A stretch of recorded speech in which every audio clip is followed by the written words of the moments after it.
Yep, welcome back to my channel, Driving Anger here. So my first video on the C8 was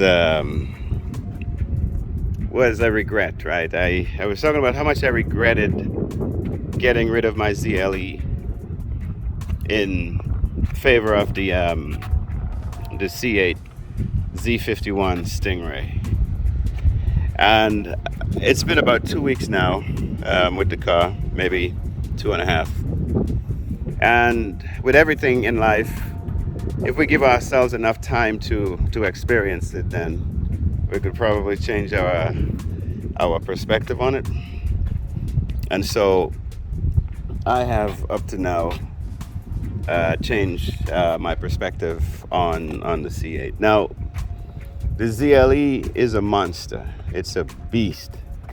I could feel the power whenever I get on the throttle. In fact, sometimes it's a little bit skittish. I would get on the throttle and the back end will step out. I mean, not even heavily, just coming around a corner in a regular street, just everyday drive. Get on the throttle a little bit, I could feel the back end squirming. Not so much with the C8. The C8, I suspect because the engine is a mid-engine car and the weight of the engine is on the rear axle, it feels so much more stable and steady in the corners. I have not driven it in anger yet on the track. I will be on the 20th of August this month, about 15 days from now. And then I will really get an opportunity to feel what it's like to drive this thing in anger around the track. Around Eagle Canyon Raceway. I've already driven the ZLE there 3 times now, and I've driven the ZLE also a couple of times at Motorsport Ranch in Crescent, Texas. And a lot of the tires that I had on the ZLE was not just the one that came when I bought it brand new from the dealer. It was some tires that had all-season tires, and I was running 129s at Crescent. And there was another fellow there who was also running the same car, the ZLE, and he was running 124s. And he told me the differences in the tires because he had the same tires I had.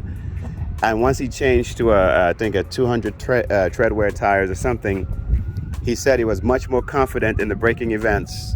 He was much more confident getting on throttle, coming out of the corners, and not worrying about grip. He said the tires presented so much grip that he was able to really get a little bit more out of the car. Another thing I experienced with the ZLE, especially at ECR, there's a long straight that leads from turn 10 all the way down to turn 11. So that's big speed on that straight. I'll probably get up to about 130 miles an hour on that straight before heavy aggressive braking. And then there's a left-hand corner, a left, and then an immediate right. And every time I go through that sequence of corners, I could feel the ZLE back end lit jumps. It kind of like it skips when I get on the throttle. And I saw another guy video. He said what happened is that maybe I needed a better rear or stiffer upper arm and the rear suspension or something to that effect. I'm not sure what it was. But anyway, when I take this to ECR in August, I will get an opportunity to feel these corners and see what it does. So the look is still, it hasn't grown on me yet. I like the more formidable, beefy look of the ZLE. It just looks so menacing, so monstrous, so amazingly stout. The C8, although it's an eye catcher, everywhere I go, there are people staring, people looking, asking what it is. To me, it's not as awe-inspiring to me as the ZLE was. The ZLE was menacing. It was a monster. This thing is more refined. It looks good. It's eye candy, but I still prefer the look on the ZLE. Now, once the Z06 come out, that's a whole different story because it's going to be wider than this. It's going to be sporting much bigger tires, and it's going to be sporting different aero packages. So I'm looking forward to see what the Z06 will look like once it finally comes out, once I get to actually see it on the road. But anyway, I wanted to be a little bit more upbeat because I guess I was a little bit somber in my last video, and this car is not bad at all.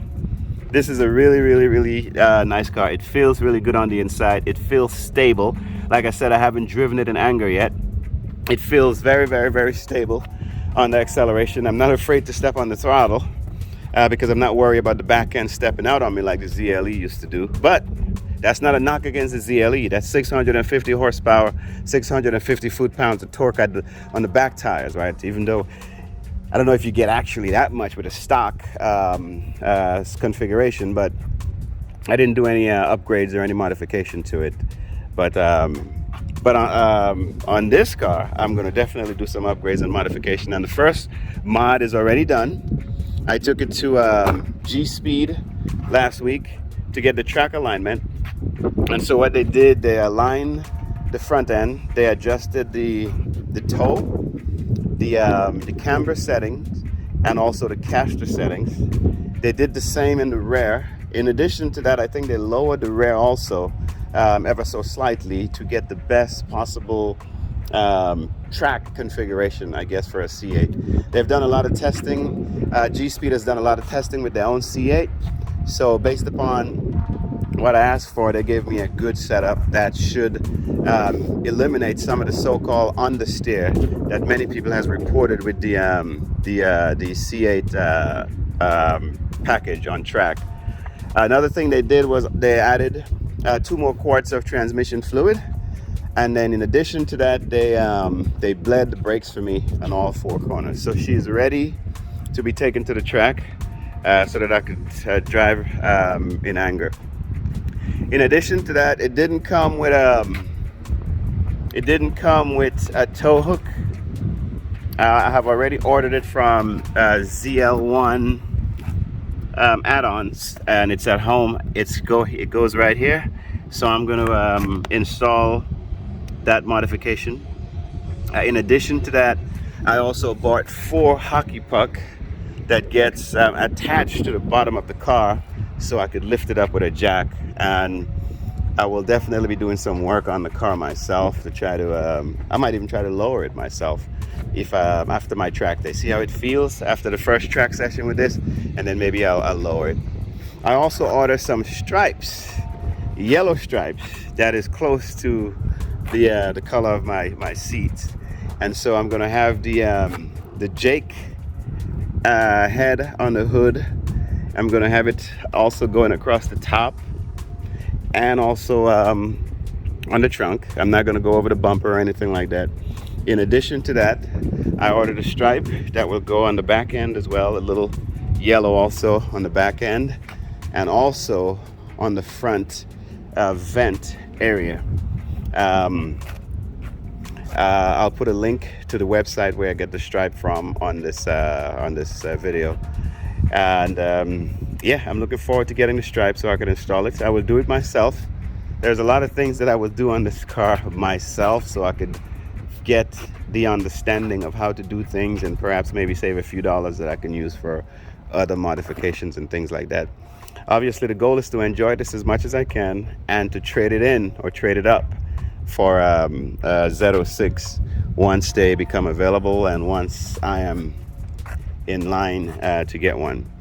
Anyway, 2 weeks after owning the C8, I am feeling much better about the decision to get the ZLE. Now, hindsight, I would probably, if I could afford it, I would keep both.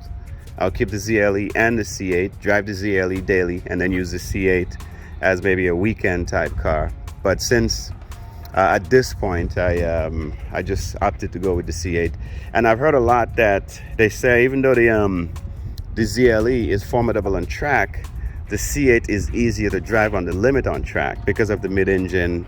The ZLE can get a little bit unstable in some of the corners, the braking events, because of the horsepower and the fact that it's a front engine car and not a rear engine car like the C8. It makes it a little bit more difficult to handle at speeds. But I've done it at speeds, and yeah, I did spin it out once at ECR, the most recent time I went. But I knew what I did wrong, and I was able to reconcile that and adjust. So anyway, after 2 weeks of ownership, I'm feeling much better about the Z51. It's a good car.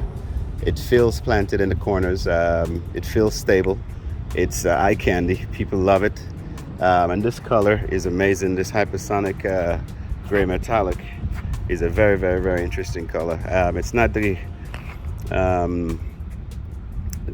shock color or the blues or anything like that, but I particularly like this one. So anyway, driving anger here. Like, share, subscribe. Cheers.